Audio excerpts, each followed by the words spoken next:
Ku berjanji setia padamu. Ku pinta kau selalu dekat, ya Tuhanku.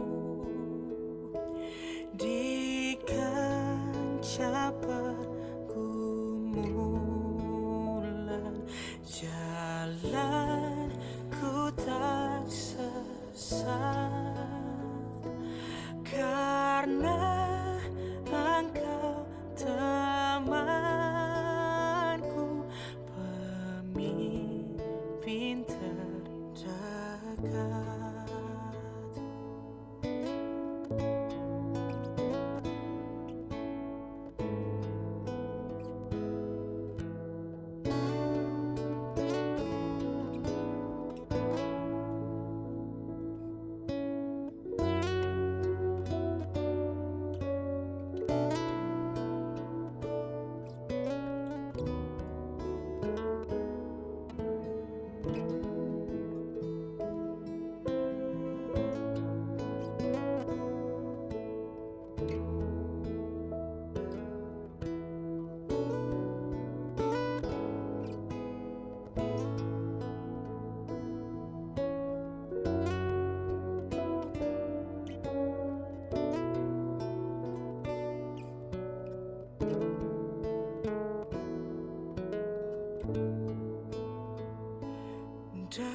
Dekaplah aku, Tuhan, dirimu dunia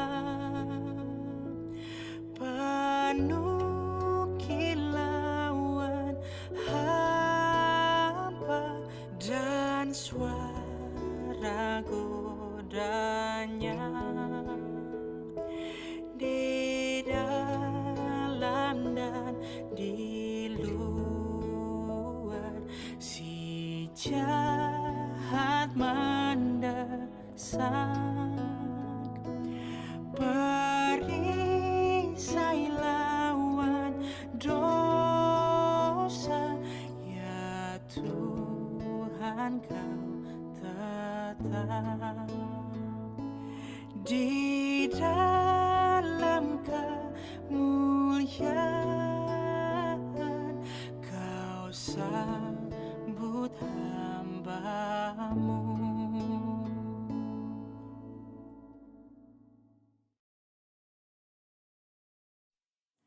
Ya Yesus, di Kau ku rindukan, liburkanlah batinku, seluruh jiwaku terbuka menyambut kedatangannya. Bahagia terang sorgawi, Engkau harapan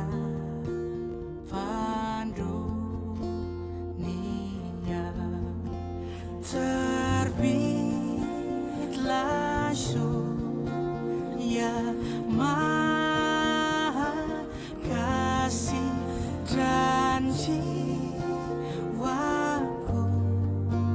terangilah.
Gusti, Kau ku rindukan, liburkanlah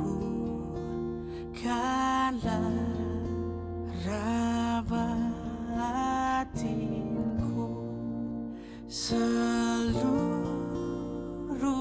jiwaku terbuka menyambut kedatangannya. Bahagia terang sorgawi, Engkau harapan dunia. Terbitlah surya Maha Kasih dan jiwaku terangilah.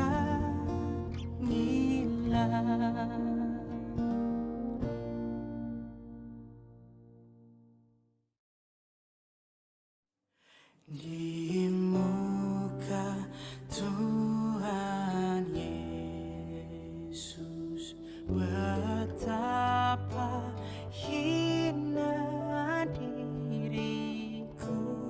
Ku bawa dosa-dosaku di muka Tuhan Yesus.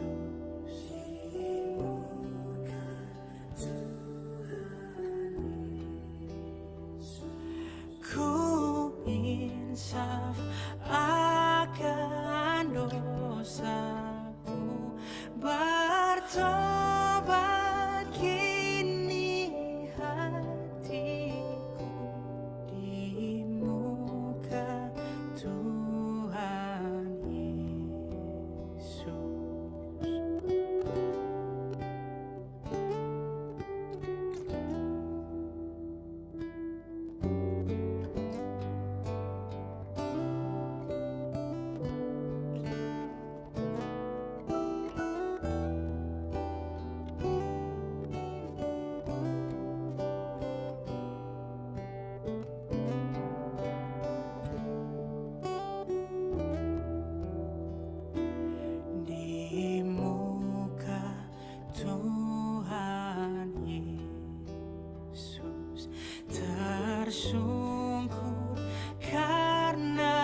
kesukaan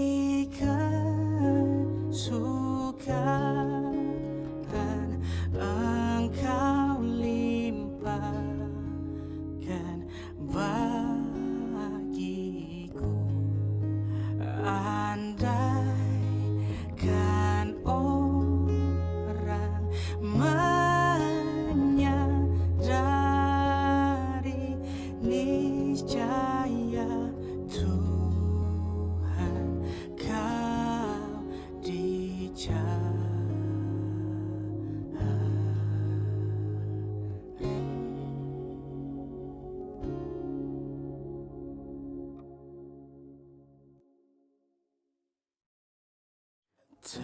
Terjurah darah Tuhanku di bukit Golgota, yang mau bertobat ditebus, terhapus dosanya.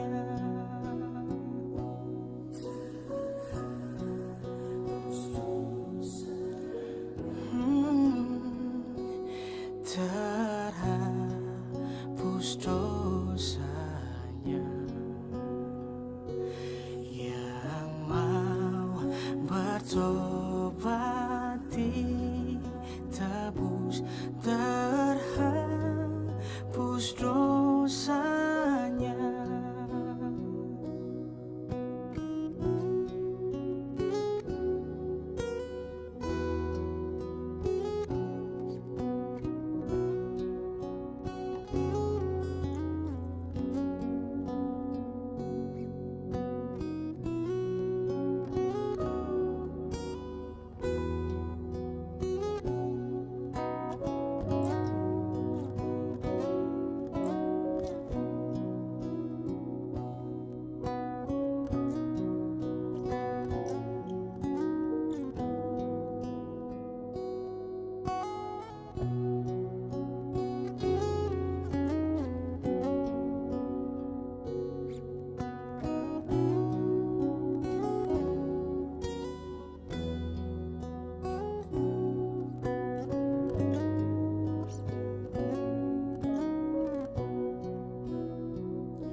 Penyamun yang di sisinya diberi anugerah, pun aku yang penuh celah dibasuh darahnya, dibasuh darahnya, dibasuh darahnya. Pun aku yang penuh celah dibasuh darahnya.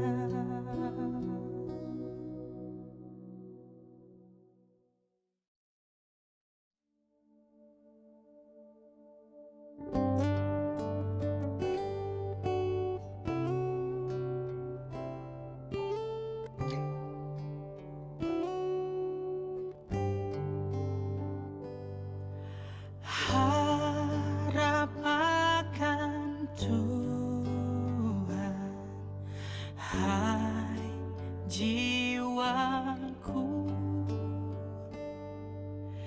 Dia perlindungan dalam susahmu. Jangan resah, tambah berserah, karena habis malam pagi mereka. Dalam derita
dalam derita dan kemelut. Tuhan yang setia penolongmu.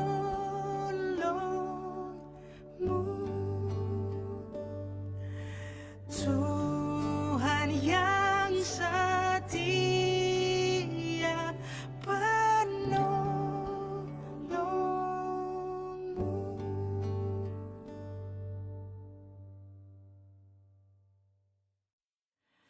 Dengan lembut Tuhan ku di dalam salibnya mencari kehendakku yang hilang bercelah. Bahana syukur terdengar seisi surga menggelegar. Kasihnya mencari darah melunasi. Ku dirai kembali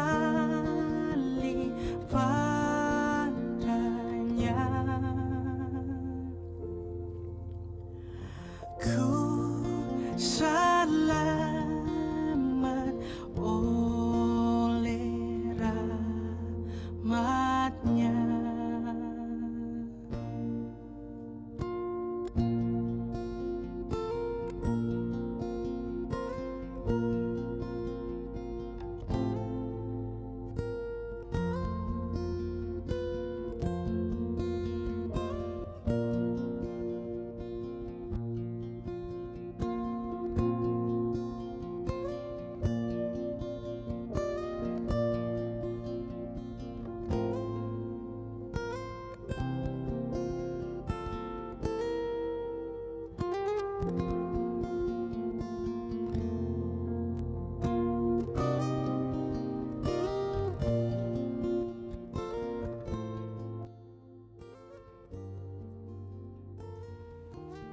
Shalom semua, selamat pagi.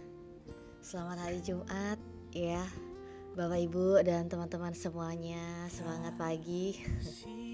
Besok sudah masuk weekend lagi, Sabtu Minggu. Dan siap-siap hari Senin lagi ya. Ya puji Tuhan, udah masuk ke weekend lagi. Artinya kita punya waktu untuk istirahat, kita punya waktu bersama dengan orang-orang terdekat kita bisa punya waktu khusus juga ya untuk beribadah, ya menikmati kemurahan Tuhan dalam kehidupan kita. Jadi pagi hari ini kita akan mulai saat teduh ya, seperti biasa Senin sampai Jumat jam 6 sampai jam 6.30. Dan saya buka komal ini jam 5.40 ya. Jadi mungkin Bapak Ibu atau teman-teman yang bisa mungkin mau lebih awal join bisa. Saya mulai buka komal 5.40, 5.45 sampai jam 7 pagi. Ya shalom, saya mau sapa dulu satu-satu ya. Ada Kak Armel, shalom, selamat pagi. Ada Babe Dias, shalom. Ada Kak Diruk, tadi ada Kak Ninako, ada Kak Yakub, dan yang lain-lain ya, yang gak bisa saya sebutkan satu persatu. Shalom, selamat pagi ya. Hari ini renungan firman Tuhan diambil dari Matius 19 ayat 26. Ya, kita akan banyak belajar mengenai karakter dan perbuatan Allah. Karena dari awal saya buka komal ini tujuannya untuk membantu saudara-saudara kita yang petobat baru untuk mereka bisa saat teduh. Ya, mereka tahu tujuan saat teduh apa, mereka melihat saat teduh itu dilakukan seperti apa, dapatkan apa aja dari saat teduh gitu ya. Jadi sebenarnya Komal ini ada untuk membantu orang-orang yang saya ketahui mereka perlu untuk dibantu mengenai saat teduh. Tapi kembali lagi, pertumbuhan rohani, perkembangan hubungan kita dengan Kristus itu bukan hanya bergantung dari apa yang ada di Komal ini ya, apa yang ada di TikTok ini, enggak. Karena kekristenan bicara mengenai perjalanan bersama dengan Kristus, kehidupan kita di dalam Kristus yang berlangsung seumur hidup. Betul, bukan hanya berlangsung selama 3 atau 5 tahun aja, enggak, tapi hubungan dengan Kristus itu berlangsung seumur hidup kita sampai akhirnya kita bertemu lagi dengannya dalam kekekalan. Jadi kekristenan bukan cuma bicara tentang menang atau kalah dalam perdebatan, tidak, tapi khususnya kekristenan itu bicara mengenai pertumbuhan kita di dalam Dia. Iya, kita punya akar yang kuat, kita bertumbuh dan berbuah. Jadi pertumbuhan rohani itu gak bisa dipisahkan dari perenungan firman Tuhan. Dan kita percaya firman Tuhan yang hidup dan berkuasa inilah yang akan menyatakan, mengerjakan pekerjaan-pekerjaan Allah yang dahsyat dalam kehidupan kita. Jadi pagi hari ini kita mau berdoa dulu sebelum kita mulai. Mari kita bersatu dalam doa. Terima kasih Bapa untuk semua yang baik. Kami bangun dengan ucapan syukur, kami bangun dengan pengharapan bahwa ada Allah yang bersama dengan kami, ada Allah yang menguatkan kami, ada Allah yang menopang kami. Kami bersyukur bahwa kami tidak pernah kekurangan suatu apapun karena Allah Bapa yang memelihara kehidupan kami. Kami bersyukur bahwa segala sesuatu diizinkan Allah untuk mendatangkan kebaikan bagi kami.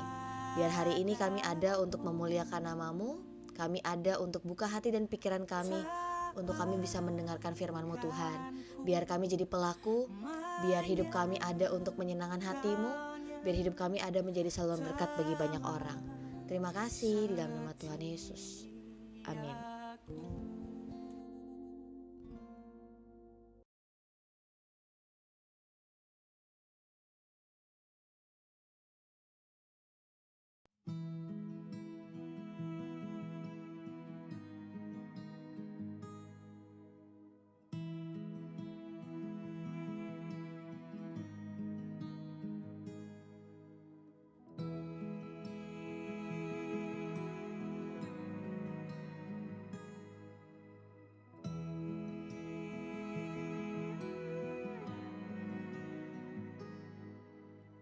Kau ada bersamaku di setiap musim hidupku. Tak pernah kau biarkan ku sendiri.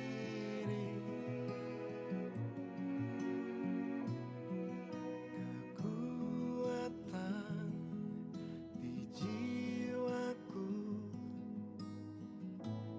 adalah bersamamu. Tak pernah ku ragukan kasih-Mu.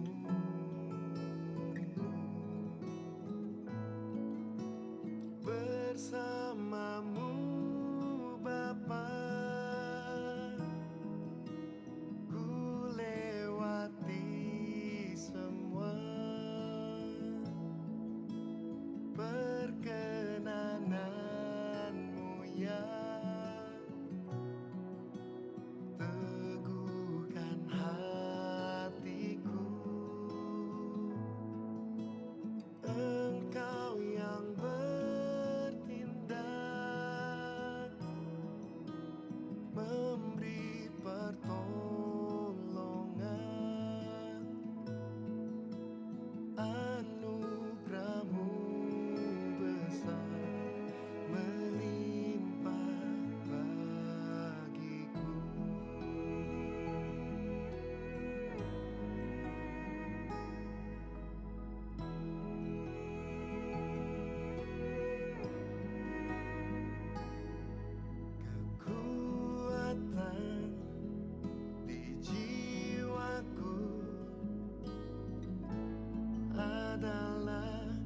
bersamamu. Tak pernah ku ragukan kasih-Mu.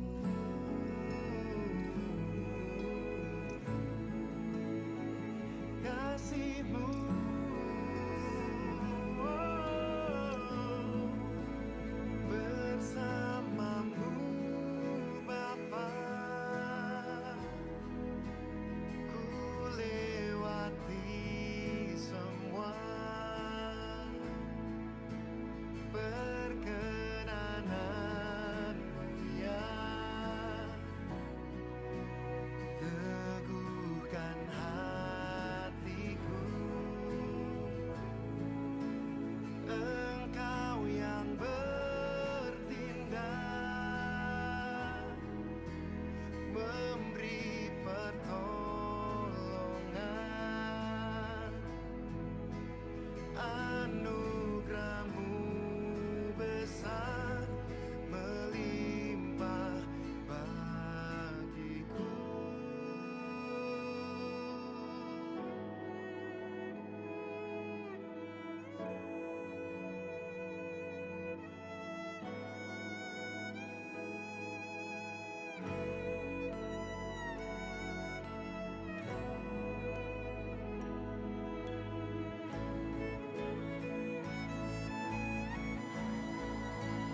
Bersamamu Bapa, ku lewati semua perkenanan-Mu, ya. Teguhkan hatiku, Engkau yang bertindak, memberi pertolongan. Anugerah-Mu besar, melimpah bagiku. Anugerah-Mu besar, melimpah bagiku.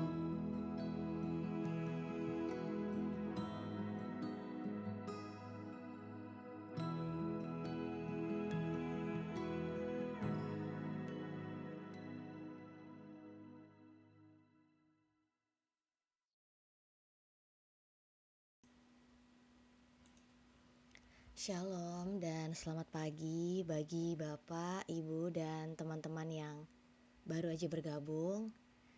Kita mau memulai saat teduh di pagi hari ini. Kita mau persiapkan hati dan pikiran. Dan sebelum itu kita mau ambil waktu sebentar aja untuk kita memulai saat teduh di pagi hari ini.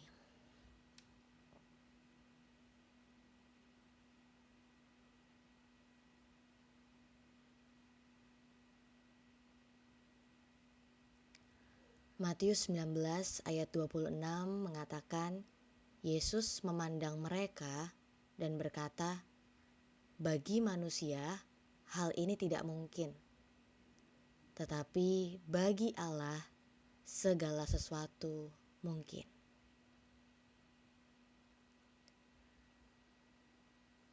Latar belakang ayat renungan firman Tuhan di pagi hari ini adalah perkataan Yesus dengan seorang pemuda kaya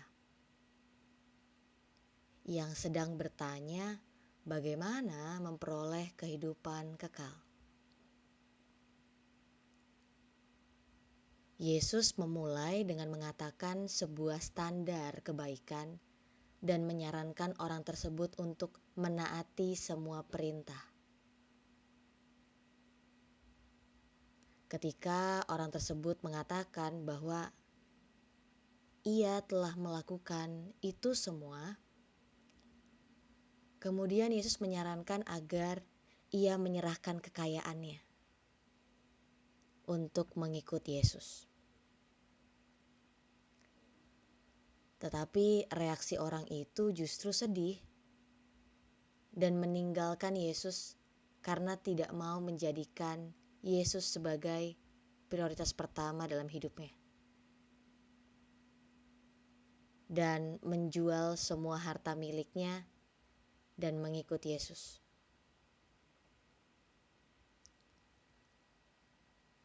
Peristiwa ini mengajarkan kita bahwa kekayaan dapat menyulitkan seseorang untuk menerima keselamatan.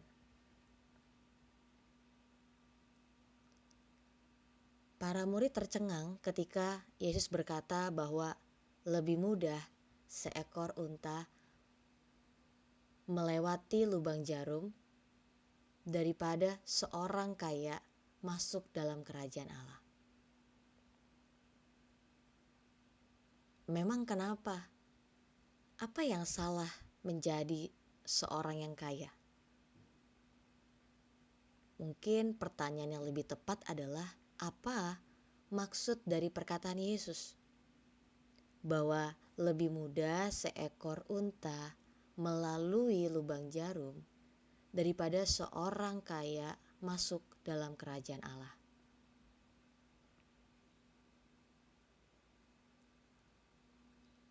Budaya atau perspektif orang-orang di zaman itu memandang hanya orang kaya yang menjadi orang-orang yang disukai Allah.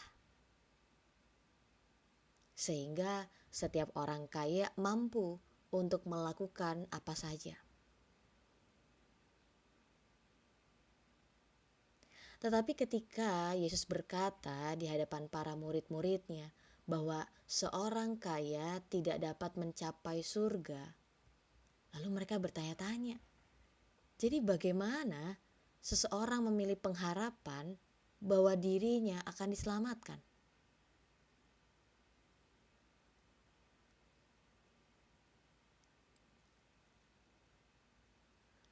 Para murid Yesus berharap, mungkin Yesus akan melanjutkan kalimatnya dengan kata-kata yang sebelumnya Yesus telah katakan. Dalam Matius 5 ayat ketiga, Yesus mengatakan, berbahagialah orang yang miskin di hadapan Allah, karena merekalah yang empunya kerajaan sorga. Mungkin Yesus akan mengulangi kalimatnya mengenai orang yang miskin di hadapan Allah yang punya kerajaan sorga.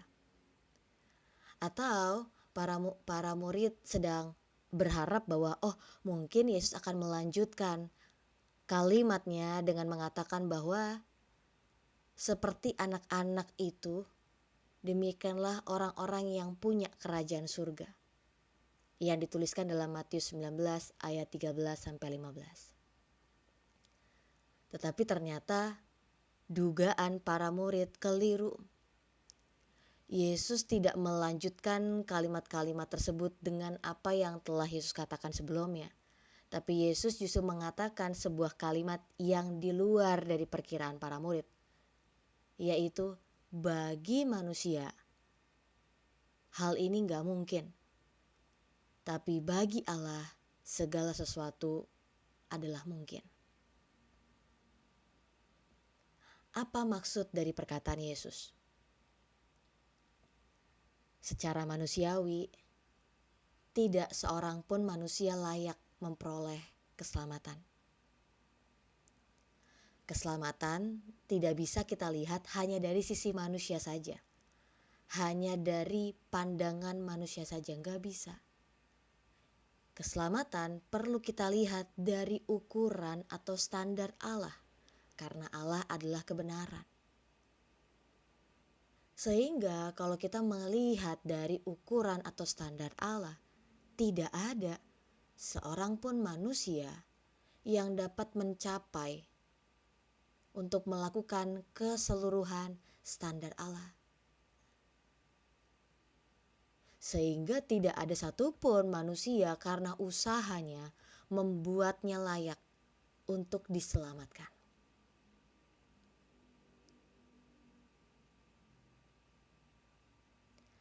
Titus 3 ayat yang kelima mengatakan, pada waktu itu Dia telah menyelamatkan kita. Bukan karena perbuatan baik yang telah kita lakukan, tetapi karena rahmat-Nya. oleh permandian kelahiran kembali, dan oleh pembaharuan yang dikerjakan oleh Roh Kudus.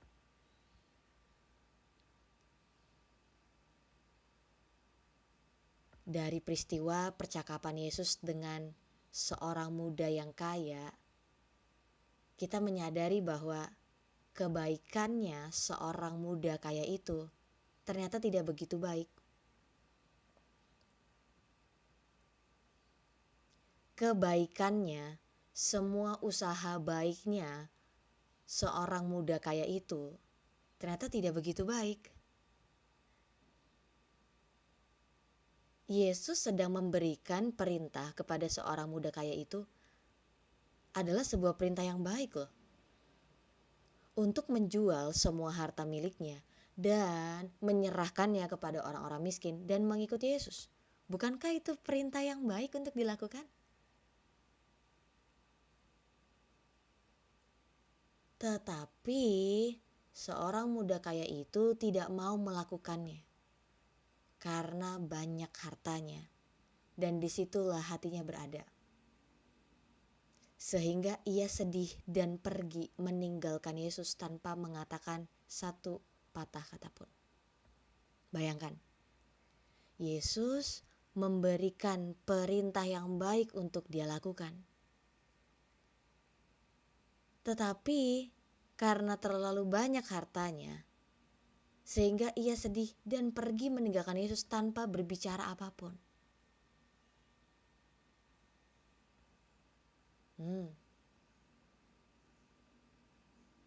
Jadi, mustahil bagi manusia untuk melakukan hal baik apapun dengan tujuan untuk menjamin atau mengamankan kehidupan kekalnya bersama dengan Allah di surga.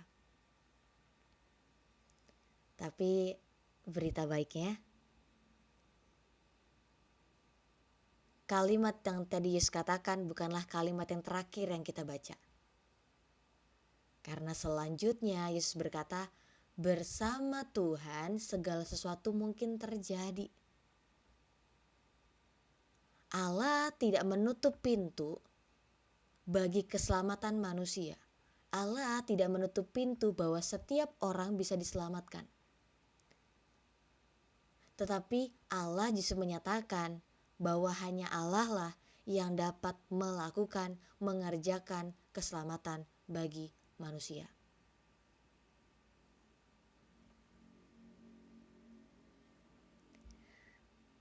Kekeliruan pandangan bahwa jika seseorang diberkati dengan kekayaan material, maka orang kaya tersebut memperoleh perkenanan Allah, memperoleh persetujuan Allah, dan dia dijamin untuk masuk ke dalam surganya. Hal itu keliru. Dari renungan firman Tuhan pagi hari ini kita mengerti bahwa keselamatan tidak dapat dibeli oleh usaha manusia. Seekor unta aja tidak mungkin dapat masuk melewati lubang jarum jahit. Sama mustahilnya bagi seorang yang tidak mau berkorban untuk mengikuti Yesus dan kerajaannya. Ketahuilah, dalam kerajaan surga tidak ada ruang untuk ketidaktaatan. Saya ulangi lagi ya. Dalam kerajaan surga tidak ada ruang untuk ketidaktaatan. Di dalam kerajaan surga, penundukan diri, ketaatan, dan kerendahan hati kepada Allah adalah sebuah keharusan. Dan kita tahu kerajaan Allah bukan cuma berbicara nanti di dalam kekekalan, bukan. Karena kerajaan Allah itu sudah ada di dunia ini, sudah dekat dengan kita, sudah ada bersama-sama dengan kita. Yang artinya dari sekaranglah kita belajar untuk mengasihi Allah, untuk menghormati Allah, dan menuruti semua perintah-perintah Allah. Karena kita sadar kita adalah warga kerajaan surga, kita mau punya gaya hidup yang mencerminkan identitas kita. Itu sebabnya banyak orang salah kaprah, menganggap bahwa ya nanti di surga aja baru taat, ya nanti di surga aja baru rendah hati. Lo tidak.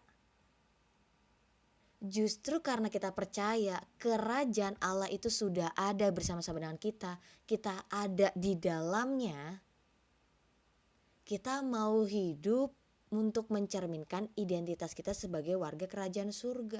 Kita mau hidup dalam penundukan diri kepada kehendak Allah.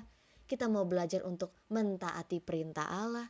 Kita mau untuk menunjukkan kerendahan hati kita di hadapan Allah dan sesama. Jangan tunggu nanti di surga baru lakukan ini semua, terlambat. Justru dari sekarang, karena kita tahu bahwa Allah yang memerintah hidup kita, bahwa Kristus adalah satu-satunya Raja dan Tuhan dalam hidup kita, kita mau untuk mengasihinya, kita mau ada untuk mentaatinya, kita mau untuk menundukkan diri kita taat sampai akhirnya kita bertemu lagi dengan Yesus.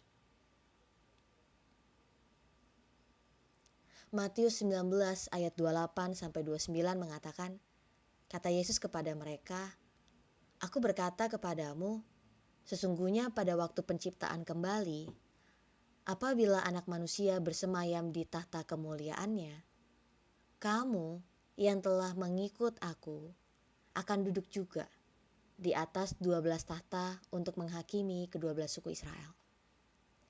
Dan setiap orang yang karena namaku meninggalkan rumahnya, saudaranya laki-laki atau saudaranya perempuan, bapak atau ibunya, anak-anak atau ladangnya, akan menerima kembali 100 kali lipat dan akan memperoleh hidup yang kekal."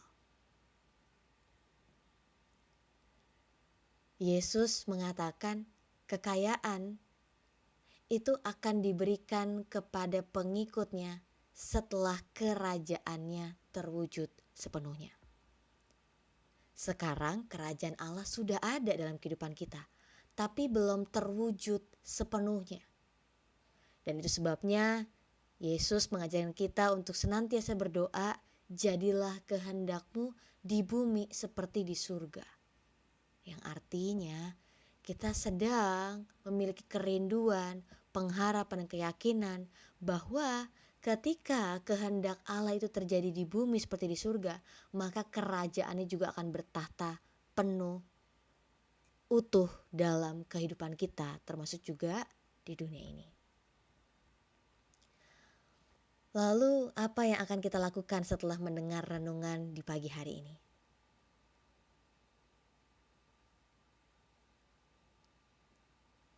Dalam mengikuti Yesus, dalam menghidupi identitas kita sebagai warga kerajaan surga, diperlukan pengorbanan dan ketulusan yang besar. Yesus sedang menantang ketulusan seorang muda kaya ini dengan memintanya untuk memberikan semua kekayaannya kepada orang miskin dan mengikuti Yesus. Kita belajar bahwa penolakan seorang muda kaya ini menjadi sebuah bukti bahwa lebih mudah memang untuk memilih kekayaan ketimbang memilih untuk bergantung dan mengikut Allah, betul? Lebih mudah untuk mengikuti keinginan daging ketimbang mengikuti apa yang jadi kehendak Allah. Lebih mudah untuk memilih kejahatan ketimbang memilih untuk hidup dalam kebenaran. Tapi saya mau katakan bahwa kita adalah ciptaan baru, yang lama sudah berlalu, yang baru sudah datang. Kita bukan lagi orang-orang yang diperhamba oleh kuasa dosa, tapi kita adalah orang-orang yang telah dibebaskan, kita adalah orang-orang yang telah dibenarkan, kita adalah hamba kebenaran. Jadi kita tahu bahwa Mengikuti Yesus ada pengorbanan. Ya, mengikuti Yesus diperlukan pengorbanan.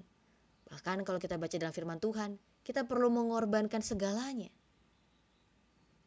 Mengorbankan segalanya di sini maksudnya bukan berarti kita benar-benar lepas tanggung jawab dari semua yang kita kerjakan. Sudah duduk diam saja, berdoa menantikan kedatangan Yesus kedua kali, tidak. Firman Tuhan dengan jelas mengatakan bahwa kita perlu mengorbankan segala-galanya. Artinya kita menjadikan Yesus sebagai yang terutama dan segala-galanya dalam hidup kita melampaui hal yang lain. Kita dapat tetap bekerja, kita dapat tetap ada untuk hadir di tengah-tengah keluarga kita. Kita ada tetap untuk berkarya melalui setiap talenta yang Tuhan berikan. Tapi di saat yang bersamaan, hati kita tetap melekat kepada Tuhan. Hati kita tetap fokus kepada Tuhan. Itu sebabnya menariknya firman Tuhan justru menyentuh area-area yang gak pernah kita sadari sebelumnya. Yaitu bicara tentang hati, keinginan, motivasi, kehendak kita. Itu semuanya disentuh oleh firman Tuhan.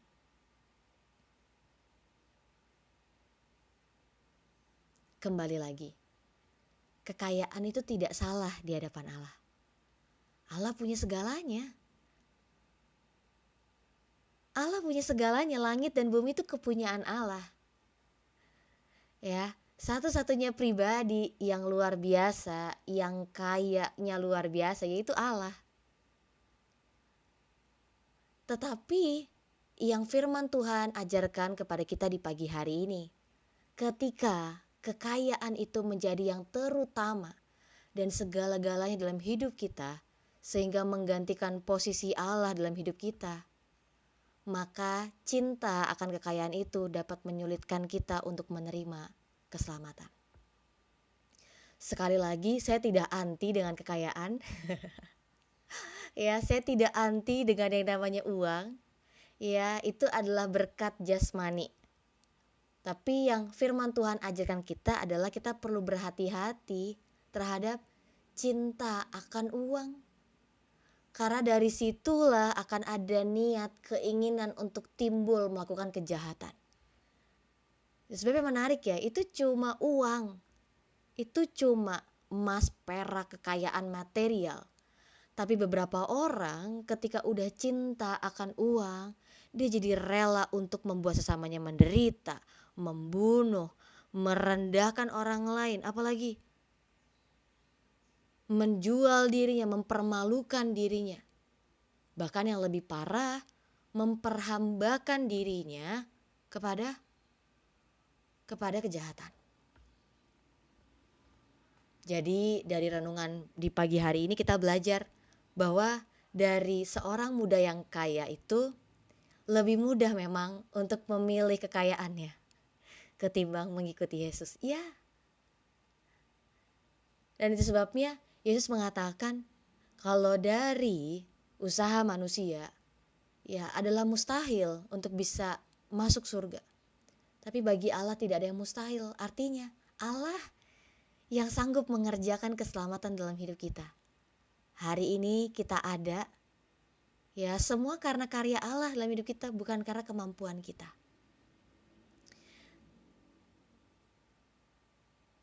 Mari kita dalam doa. Terima kasih Tuhan, terima kasih untuk firman-Mu pagi hari ini mengajarkan kami. Untuk kami senantiasa menjaga hati kami waspada, jangan sampai ada hal-hal lain yang menggantikan posisi Allah dalam kehidupan kami. Kami diperingati untuk jangan kami terlena dengan apa yang Tuhan berikan, apa yang Tuhan karyakan, sehingga kami melupakan bahwa Tuhan segalanya dalam kehidupan kami. Kami bersyukur ketika kami menyadari bahwa kami lemah, terbatas dan berdosa. Kami menyaksikan Allah yang maha kuasa, Allah yang maha besar, Allah yang maha kudus ada untuk senantiasa bekerja dalam hidup kami. Sehingga yang hari ini kami lihat bahwa kami bisa lemah, kami bisa jatuh, kami bisa tidak berdaya, tapi di saat yang bersamaan kami menyaksikan penyertaan Allah sempurna dalam hidup kami. Kami bersyukur bahwa di pagi hari ini kami juga belajar bahwa ketika kami bersama-sama dengan Engkau, ketika kami menyaksikan bahwa Yesus akan menjalankan penghakiman dan penghukuman, Yesus akan duduk sebagai raja, sebagai hakim yang adil dan benar, dan pemerintahan Allah itu akan nyata seutuhnya dalam kehidupan kami, maka kami akan memperoleh apa yang Allah telah janjikan dalam kehidupan kami. Kami bersyukur bahwa pagi hari ini kami diajar untuk berkorban, untuk memberikan segalanya bagi Engkau, bagi kerajaan-Mu. Kami tahu bahwa semua yang kami miliki itu semuanya adalah pemberian Tuhan. Dan kalau sampai kami harus mempersembahkan semuanya, mengorbankan semuanya, itu juga untuk Tuhan. Karena kami percaya semuanya datangnya dari Tuhan, semuanya dilakukan oleh Tuhan, dan semuanya untuk kemuliaan Tuhan. Terima kasih untuk pagi hari ini Tuhan. Renungan ini ada mengajar kami, renungan ini ada menegur kami. Kami percaya bahwa setiap firman yang telah kami terima, kami percaya itu akan bekerja dalam kehidupan kami. Kami percaya itu akan berkarya, memberikan transformasi, sehingga hidup kami gak akan sama lagi, tapi kami akan mengalami pembaharuan akal budi dari hari ke hari, dari waktu ke waktu. Terima kasih Tuhan, kami siap untuk menjalani keseharian di hari Jumat ini. Kami percaya Tuhan mau pakai kami menjadi saluran berkat Tuhan dimanapun kami berada. Kami percaya setiap hikmat Tuhan telah dinyatakan kepada kami, dan kami akan bisa hidup untuk mencerminkan kemuliaan Tuhan di sepanjang hari ini. Terima kasih Tuhan untuk segalanya, di dalam nama Tuhan Yesus. Amin.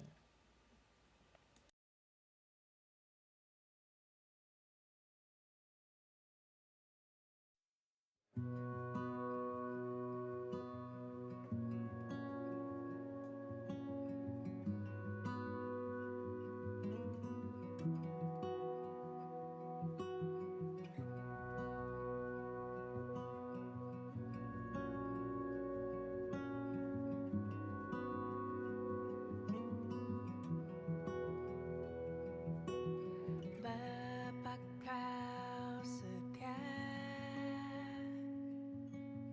takkan meninggalkan,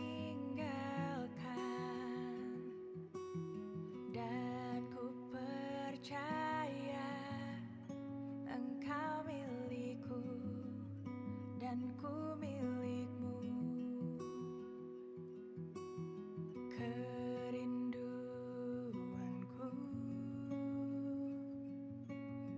tinggikan namamu, karena ku tahu Engkau dalamku dan ku dalammu. Ubah hatiku seperti hatimu, setulus salibmu, kasihmu Tuhan. Biar mataku seperti matamu, pancarkan kasihmu. Ku mau jadi sepertimu.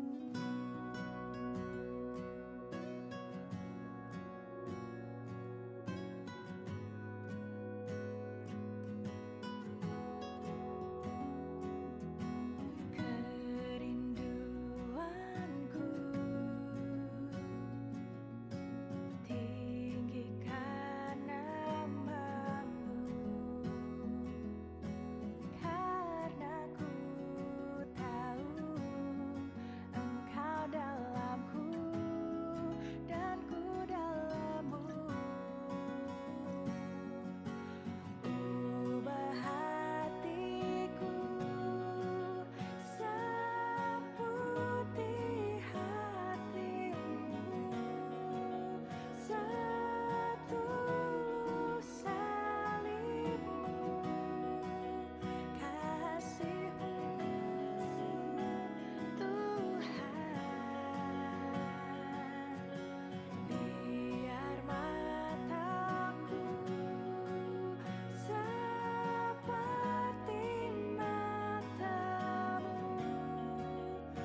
Yesus sayang pada Selamat pagi semua.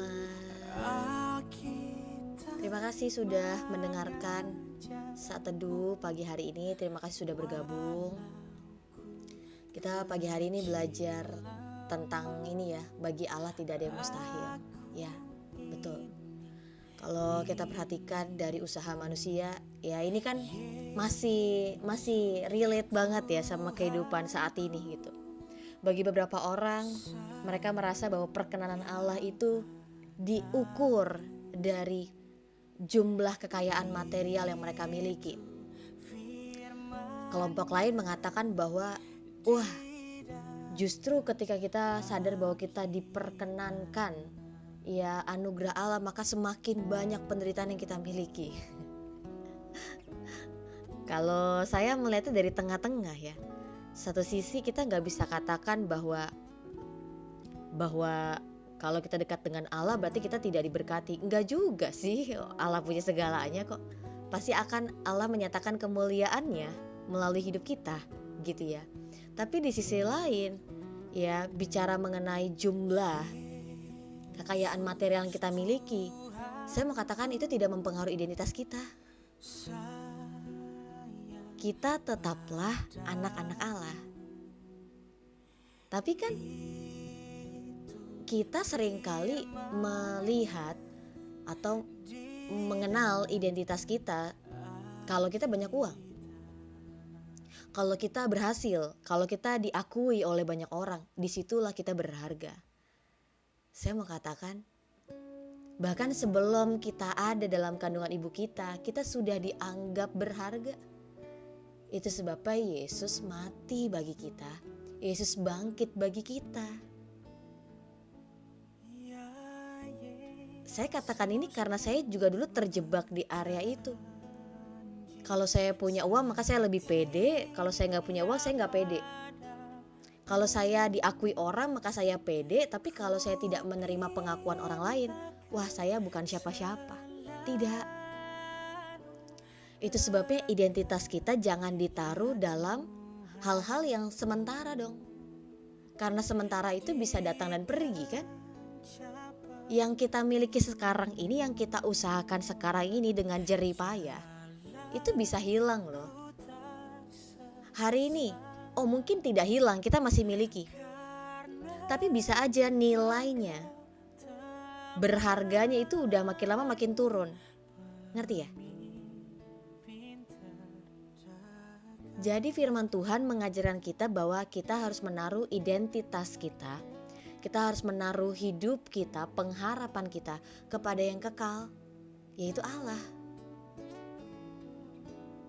Kalau Bapak Ibu, teman-teman semuanya masih menaruh dasar hidupmu, identitas hidupmu, masa depan hidupmu kepada hal-hal yang sementara, siap-siap kecewa. Siap-siap kecewa. Karena namanya juga yang sementara. Bisa ada, bisa hilang. Hari ini berharga, besok kita nggak tahu. Itu sebabnya Salomo dalam kitab Pengkhotbah, Salomo bilang apa? Aku udah cobain semuanya. Dan ternyata semuanya itu kebodohan. Itu semua sia-sia. Dan menariknya, sukacitanya, kebahagiaan yang Salomo alami itu karena apa? Pemberian Allah. Yang Allah berikan itu loh. Makan, minum, dan bersukacita terhadap apa yang Allah berikan. Simple ya. Ya. Makanya kebahagiaan, sukacita yang firman Tuhan ajarkan kepada kita, kesukaan yang firman Tuhan ajarkan kepada kita itu simple sekali. Yaitu apa yang diberikan Allah bagi kita.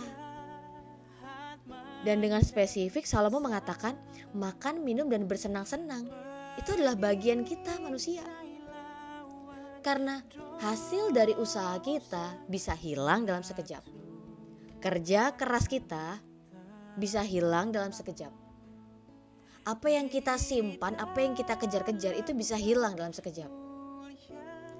Betapa sia-sianya semua hal itu. Ya, masih banyak gak orang-orang di sana yang seperti ini? Masih. Bahkan mungkin kita salah satunya. Dan hari ini kita masuk ke dalam komal ini karena Tuhan punya rencana supaya kita bisa mendengar kebenaran dan kita dimerdekakan oleh kebenaran itu. Jadi, ingat lagi bahwa kehidupan kita bukan ditentukan dari apa yang kita miliki, tapi siapa Allah dalam hidup kita. Bagus banget ya. Keberhargaan kita sekarang itu bukan tentang apa yang kita miliki, tapi tentang karya Allah dalam hidup kita. Itu sebabnya kalau kita, ya Kak Armel bilang, yang susah payah kita usahakan cepet banget hilangnya. Iya.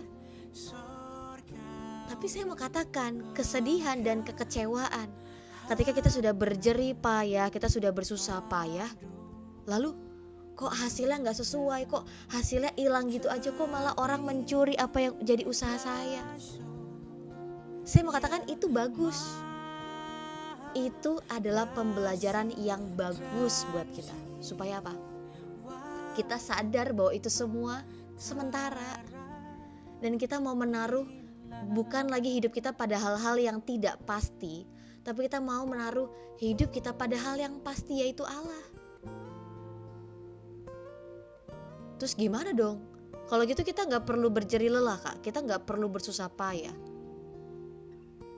Saya mau katakan, karena dosa, dalam kitab Kejadian dikatakan, karena dosa, maka Adam harus bersusah payah.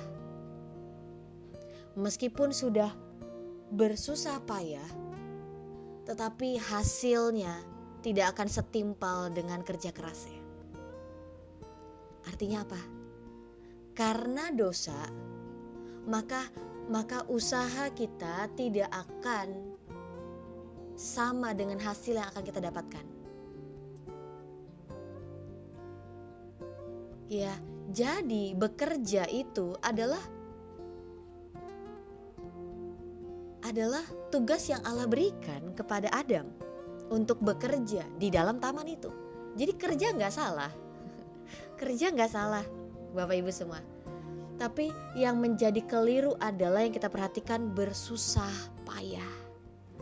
Manusia mengalami keputusasaan. Manusia sudah berjerih lelah, berjerih payah, tapi hasilnya, kok hasilnya gini?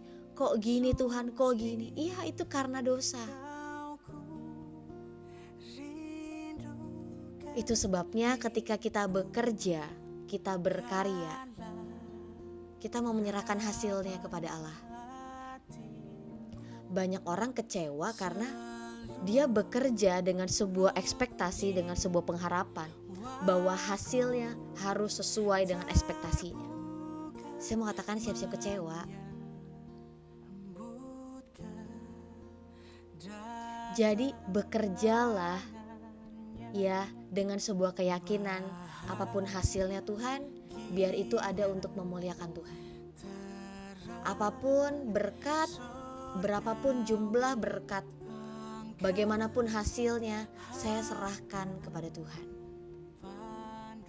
Itu sebabnya Amsal mengatakan bahwa kita harus melibatkan Tuhan, kita harus mengingat kebenaran, kita harus mempercayai Tuhan, melibatkan Tuhan dalam setiap keputusan kita. Bangkitnya lagi juga gak gampang, tapi memang buat tiap keperluan Tuhan kasih pas, betul? Oke, sekarang saya balik tanya.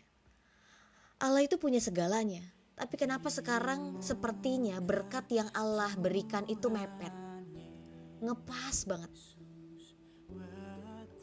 Ini banyak saya temukan dan saya alami juga. Kok ngepas sih Tuhan? Bukannya Tuhan punya segalanya, kenapa nggak dikasih lebih kek atau gimana kek untuk saya simpan? Tapi saya mau katakan, segala sesuatu ada masanya. Itu yang jadi keyakinan saya. Hari ini, masa ini, Tuhan lagi izinkan saya ngepas terus. Berarti saya lagi dilatih pengelolaan keuangan. Saya percaya pemberian Allah itu baik bagi kita, gak pernah merusak. Nah banyak orang mengira bahwa ya udah jalan keluarnya Tuhan kasih berkat langsung 2M. 2M ini 2 miliar ya, bukan makasih, bukan ya. Ya, bukan. 2M ini misalnya 2 miliar, ya kan. Zaman sekarang semuanya ditentukan dari jumlah uang. Semua orang lagi fokusnya cari uang. Tapi firman Tuhan pernah ajarkan untuk cari uang? Tidak. Firman Tuhan mengajarkan kita untuk bekerja. Hasilnya, keuntungannya itu datangnya dari Tuhan.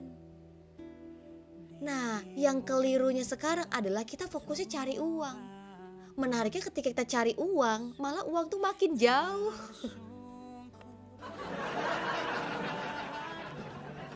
Gimana itu ya? Iya loh, ketika kayak saya berusaha berstrategi untuk makin cari cuan, makin berusaha kejar cuan, malah uang itu makin jauh dari saya. Tapi ketika saya santai aja, saya gak perhitungan, saya ya hidup gak pelit gitu, kok ada aja berkat Tuhan. Itu kan kita lagi diajar punya mental pengelolaan keuangan yang benar kan. Dari beberapa orang yang saya perhatikan, mereka diberkati secara material dengan cukup, dan mereka yakin bahwa hidup mereka dipanggil oleh Tuhan untuk menjadi supporter bagi banyak gereja, banyak komunitas Kristen ataupun non Kristen gitu ya. Mereka mengatakan hal yang sama, kurang lebih seperti ini. Punya uang itu bukan segalanya. Yang paling penting tuh bukan punya uang yang banyak. Yang paling penting adalah pengelolaan keuangan itu yang benar. Karena percuma kalau Allah berikan uang itu banyak, tapi ternyata kamu belum punya mental yang benar, kamu belum siap untuk dipercaya. Buat apa Allah memberikan hal itu? Ngerti ya? Jadi saya percaya bahwa Allah selalu memberikan yang baik. Gak pernah Allah memberikan sesuatu yang merusak kita, gak pernah. Termasuk bagaimana Allah mengizinkan kita lagi ngepas, terus kita lagi dalam masa kesesakan, kita lagi masa dalam terhimpit. Saya mau katakan itu diizinkan Tuhan untuk kebaikan kita. Gak pernah saya lihat anak-anak Tuhan diizinkan terjadi tuh untuk membinasakan, gak pernah. Sekalipun karena kebodohannya, sekalipun karena kejahatannya, itu tetap diizinkan terjadi, tapi untuk mendisiplinkannya, untuk mengajarnya. Ya karena firman Tuhan sendiri yang mengatakan, karena kita adalah anak-anak ya kita akan disesah, kita akan dipukul, kita akan dididik dengan keras. Tujuannya apa? Karena Allah sayang sama kita. Nah, saya mau tekankan lagi, kalau Allah tahu kita belum siap untuk mengelola berkat yang sangat banyak itu, Allah gak akan berikan. Nah banyak orang lupakan hal ini. Kamu siap gak terima berkatnya Tuhan? Kamu siap gak terima yang akan Tuhan percayakan nih, hal-hal yang lebih besar? Makanya kita mulai dipercayakan hal-hal yang kecil, dari yang sederhana, dari yang kecil. Dan ketika kita akhirnya bisa terbiasa untuk kita bertanggung jawab di hadapan Tuhan, akhirnya Tuhan pelan-pelan mempertanggungjawabkan perkara-perkara yang besar. Karena apa? Karena Allah kita baik. Gak pernah Dia percayakan sesuatu yang merusak kita. Jadi kalau hari ini ngepas, ya Bapak Ibu, kayaknya terhimpit, kayaknya kurang lagi, gak tahu nih seminggu lagi gimana. Ya udah, gak perlu dipikirkan. Wah gimana Kak gak perlu dipikirkan? Bukannya kita lepas tanggung jawab, tidak. Kita tetap bekerja dengan sebuah keyakinan bahwa kehidupan kita dipelihara sama Tuhan. Banyak orang bekerja karena takut mati. Betul? Ya dulu saya juga berpikir gitu. Kerja supaya bisa makan, kerja supaya bisa hidup. Loh, yang pelihara kita Tuhan. Kita kerja ya kerja, seberapapun hasilnya, kita tetap percaya bahwa Tuhan yang akan memelihara. Sekalipun gaji kita, honor kita mepet ya. Iklan lagi. Iya. Nah, banyak orang kan sekarang bekerjanya untuk apa? Untuk supaya bisa hidup. Wah, itu keliru. Saya mau katakan, banyak loh orang kaya, tapi kekayaan mereka ternyata gak menjamin mereka hidup. Loh, buktinya kita lihat masa pandemi, banyak gak orang-orang kaya yang berjuang untuk masuk ke rumah sakit, untuk masuk ke dalam kuota-kuota yang ada, gak masuk, dan akhirnya pergi begitu aja. Dan dari COVID, dari pandemi kita belajar bahwa hidup kita bukan ditentukan dari apa yang kita miliki, bukan dari apa yang kita makan, bukan dari gaya hidup kita, betul? Tapi dari apa yang jadi kehendak Allah, bahwa kita masih dikasih kesempatan, kita masih punya tugas, kita masih punya visinya Tuhan untuk kita lakukan. Kalau memang tugas kita sudah selesai, ya kita kembali kepada Allah.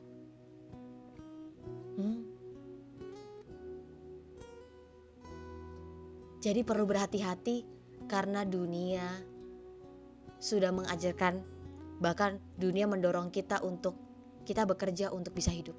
Tidak. Kita bekerja karena itu adalah perintah Tuhan bagi kita untuk bekerja. Kehidupan kita sekarang, kehidupan kita seminggu lagi, sebulan lagi, bahkan kehidupan kita di masa yang akan datang 10 tahun lagi, kita serahkan kepada Tuhan.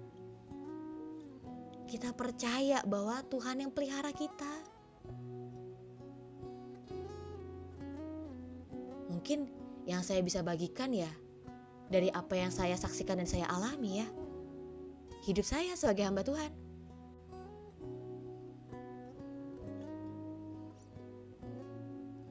Satu-satunya, yang pertama kali terjadi dalam kehidupan saya ketika saya mau mengikuti tuntunan Tuhan menjadi hamba Tuhan, yang saya dapatkan apa?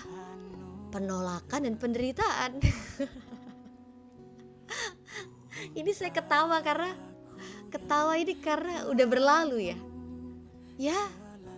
Dan penolakan yang saya alami bukan dari orang-orang di sosmed, Bapak Ibu, itu mah biasa aja lah menurut saya. Yang saya alami dari orang terdekat saya, orang tua saya. Karena saya memang paling dekat dengan keluarga. Yang paling dekat dengan saya, keluarga saya, sahabat-sahabat saya menolak. Buat apa capek-capek S2 cuma jadi hamba Tuhan? Loh, jadi hamba Tuhan nanti makan apa? Loh, kalau kamu gak kerja di perusahaan, kalau kamu gak kerja di corporate, kamu jadi apa? Loh, ternyata sampai hari ini saya masih bisa hidup. Sampai hari ini saya masih bisa makan. Oh ya, saya mengerti rasanya lapar. Saya mengerti rasanya punya benar-benar di rekening 0. Saya tahu rasanya bagaimana harus menghemat. Saya tahu bagaimana rasanya harus membatasi diri dari kesibukan. Seperti ketemu sama teman-teman di luar gitu ya, saya tahu itu. Saya tahu bagaimana bunyi token listrik. Aduh, udah bunyi lagi. Aduh, ini gimana ya? Saya tahu. Saya tahu kuota internet itu mahal sekali, apalagi untuk live TikTok. Tapi hari ini saya percaya. Dan saya selalu ingat, saya mau akan selalu percaya bahwa yang pelihara hidup saya Tuhan. Bagian saya apa? Kerja aja. Melayani jemaat Tuhan. Melayani setiap orang yang saya temui di TikTok. Saya lakukan apa? Saya mengajar, saya menulis buku, saya memberitakan firman, saya ada Bible study. Udah, saya lakukan aja yang jadi bagian saya. Hasilnya seperti apa, saya serahkan kepada Tuhan. Mau orang nonton atau enggak, mau orang follow atau enggak, mau orang likes atau enggak, mau orang setuju atau enggak, itu bukan jadi urusan saya. Itu urusan Tuhan dengan orang itu. Bagian saya adalah bekerja aja. Nah, ketika kita melakukan sesuatu dengan sebuah ekspektasi karena kita mau lakukan itu aja, kita nggak pikir-pikir dulu hasilnya seperti apa, itu membuat hidup kita lebih santai, lebih enteng. Saya bagikan renungan firman Tuhan ini tujuannya cuma untuk berbagi aja. Orang mau terima atau enggak, orang mau setuju atau enggak, orang mau nonton atau enggak, itu bukan urusan saya. Itu adalah hal-hal yang di luar dari kemampuan saya, dan saya nggak perlu pikirkan hal itu. Sedangkan sebagai manusia kita pengen pikirin semuanya. Kita pengen menjamin semuanya, bahkan kehidupan kita 10 tahun yang akan datang kita mau jamin sekarang dari hari ini. Dengan otak kita yang cuma sekepalan tangan. Bisakah lakukan hal itu? Nggak capek? Capek lah. Menyerahlah. Berserahlah kepada Tuhan. Saya orang yang sangat menjunjung tinggi ya namanya effort ya. Saya kalau udah punya niat, apapun saya kerjakan. Caranya saya coba lagi, saya coba pakai cara yang lain, saya coba lagi sampai selesai. Sampai berhasil.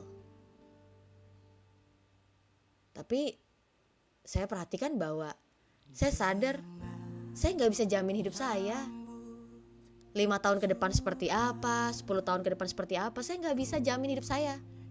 Sedangkan saya pernah sombong untuk berpikir bahwa saya bisa pikirin semuanya, saya bisa usahakan semuanya. Wah, saya kayaknya perlu punya tabungan segini untuk 10 tahun yang akan datang. Kayaknya saya perlu punya kesuksesan seperti ini supaya hidup saya di 10 tahun yang akan datang lebih maju. Saya perlu ini supaya nanti di 10 tahun yang akan datang saya gak punya masalah, saya gak punya kegagalan, saya gak punya kejatuhan. Tapi saya tanya, apakah kehidupan semudah itu? Untuk senantiasa bisa kita jamin bahwa tidak akan ada masalah dan tidak akan ada kegagalan. Tidak. Itu sebabnya salah satu pembelajaran yang keras yang saya temukan adalah mau kita berusaha, berjuang sekeras apapun, kita mau jaga hidup kita, selalu akan ada peristiwa yang terjadi di luar dari rencana kita. Kehidupan akan selalu berjalan di luar dari rencana dan harapan kita. Saya katakan itu gak salah. Dan itu gak apa-apa. Kenapa? Karena firman Tuhan udah nge-spill hal itu. Dalam kitab Pengkhotbah, Salomo katakan memang manusia gak tahu tentang masa depannya. Manusia gak tahu jalan hidupnya. Supaya apa? Manusia merendahkan diri di hadapan Allah dan percaya, mengandalkan dan berharap kepada Allah. Tapi kenapa ya lebih mudah untuk kita mengandalkan dan percaya pada diri sendiri ketimbang kita percaya dan mengandalkan Tuhan? Kenapa? Ya jawabannya karena DOSA, karena dosa. Dan sumber dosa yang utama adalah daging kita nih. Bicara tentang iblis, bicara tentang dunia yang di bawah dari kekuasaan pemerintahan kerajaan gelap itu sekunder. Ini loh daging ini. Ya daging ini. Makanya gak ada cara lain untuk kita bisa hidup dalam kebenaran selain kita merenungkan firman Tuhan, melakukan firman Tuhan. Itu sebabnya ketika Yesus dicobai, Yesus menang, Yesus tidak berdosa. Yesus keluar ya menjadi sebuah teladan yang agung bagi kita. Ketika menghadapi pencobaan, Yesus menghadapi dengan firman Tuhan. Loh, kok kita bisa berpikir bahwa ya kita lawan aja ini kedagingan ini dengan kedagingan? Gak bisa. Jatuh pasti kita. Karena daging ini lemah. Ya, jadi firman hari ini jadi membahas tentang uang ya. Ya. Saya mau katakan segala sesuatu ada masanya.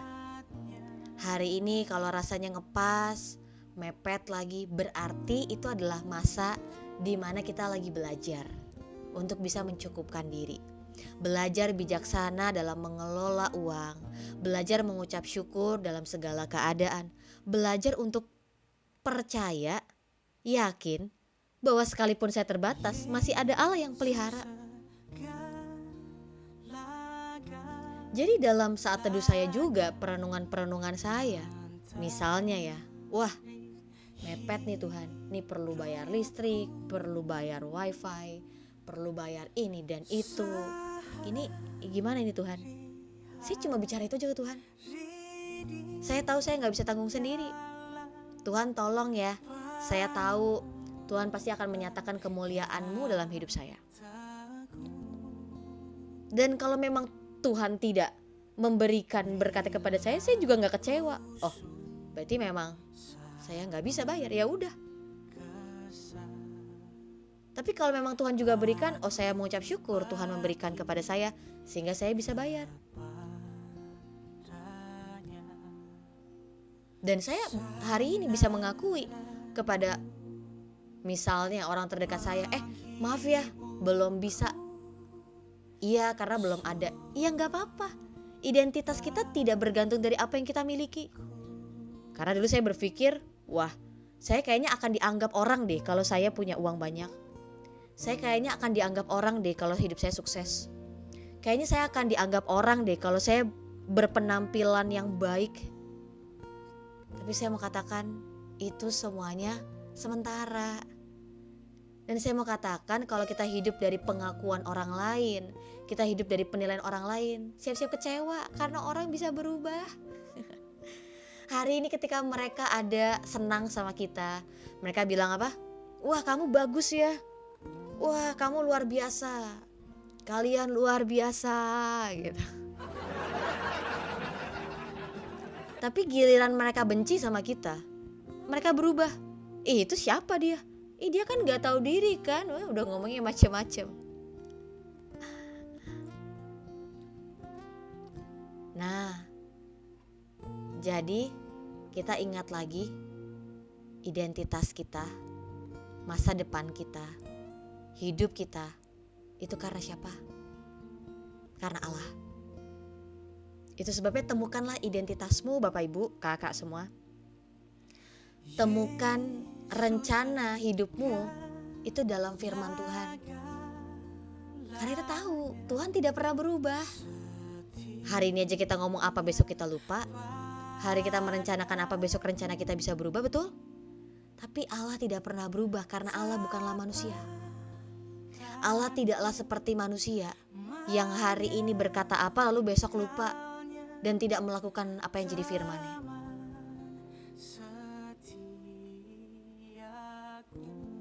Abang Nui katakan betul, kita punya dan hebat hanya karena pemeliharaan saja, Allah saja. Amin. Ya, Matius 6 ayat 26. Apa tuh?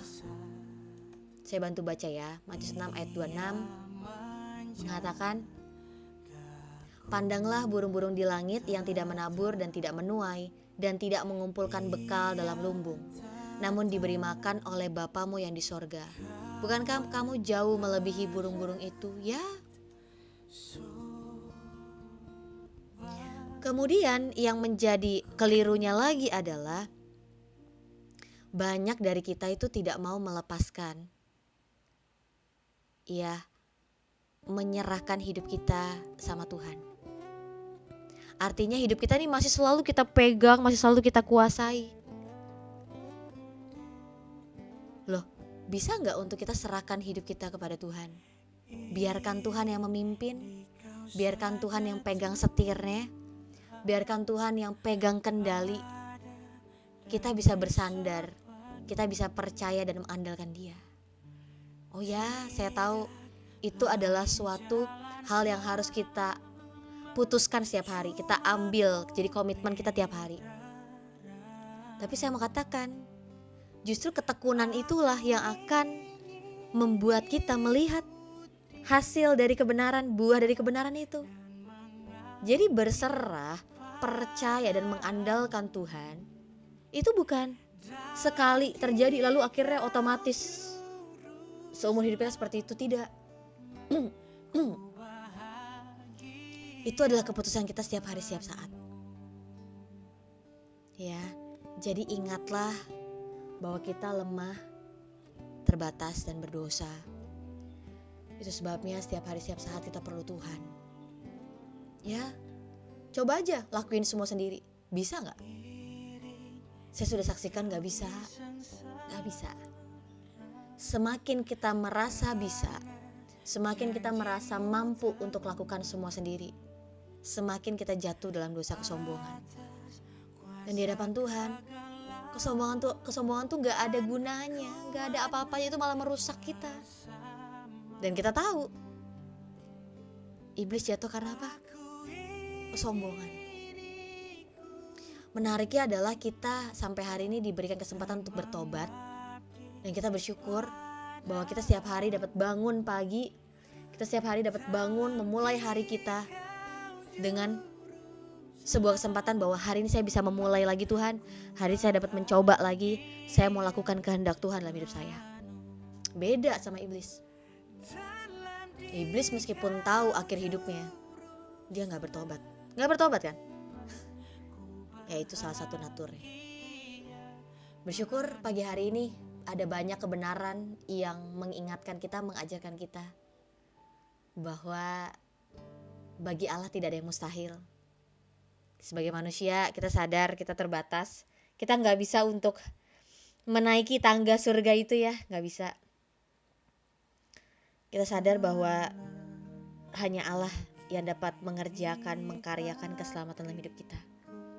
Respon kita, pilihan kita, keinginan kita itu pun juga datangnya daripada Allah.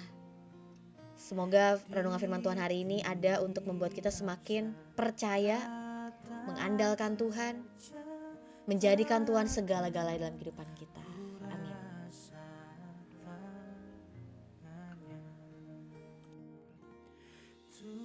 Tuhanlah yang membimbingku, tanganku dipegang teguh,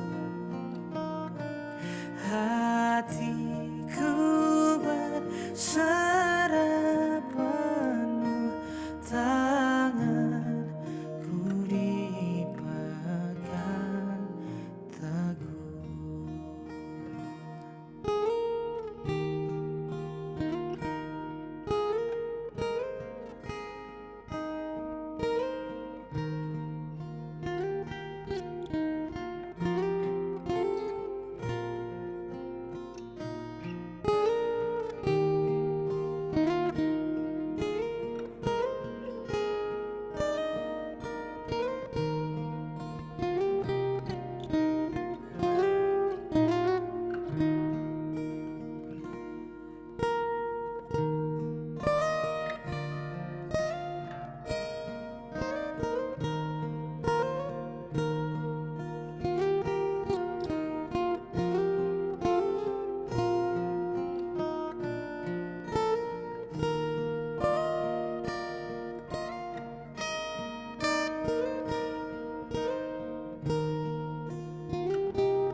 Di malam yang gelap benar, ditemani dan segar, di taufan dan di laut tenang, tetap tanganku dipegang. Tuhanlah yang membimbingku, tanganku dipegang teguh, hatiku berserah penuh, tanganku dipegang teguh.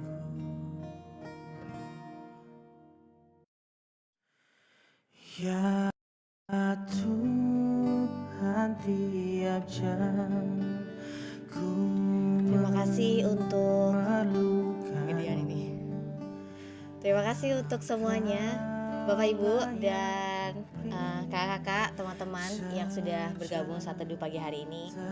Udah agak cukup lewat banyak ya, 14 menit. Thank you Kak Armel, Kak Diruk, Kak Simantek, Oyen,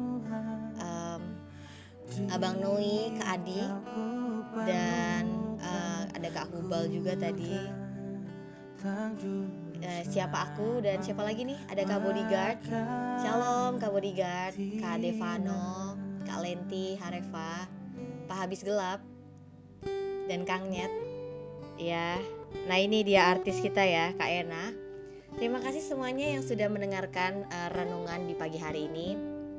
Jadi saya mau mengingatkan lagi bahwa saat teduh diadakan setiap Senin sampai Jumat jam 6 sampai 6.30, dan setiap rekaman dari saat teduh yang ada saya taruh juga di YouTube ya, sehingga mungkin kalau ada yang ketinggalan bisa hadir di sana.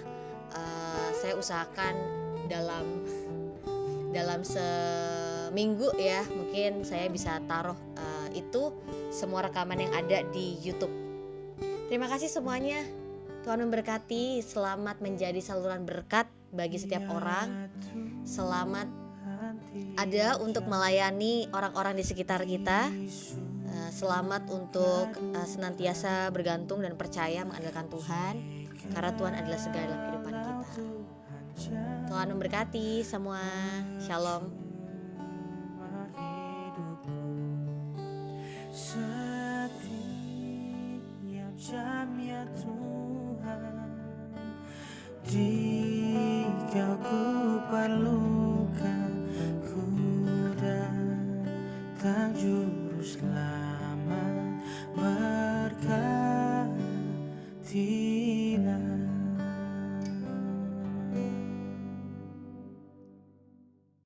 Pagi, ayo bangun. Ada yang Kaget iklannya. Oke, itu aja. Ternyata udah selesai lagunya. Tuhan memberkati semua. Shalom, selamat hari Jumat. Ya, ketemu lagi hari Senin. Selamat berkarya semua teman-teman, selamat bekerja untuk kemuliaan nama Tuhan. God bless you, Kak Bodyguard, Kak Diruk, Kak Ena, Kak Adi, Kak Devano, Kak Lenti Harefa, Kak Simantek, Pak Habis Gelap. Shalom semuanya ya.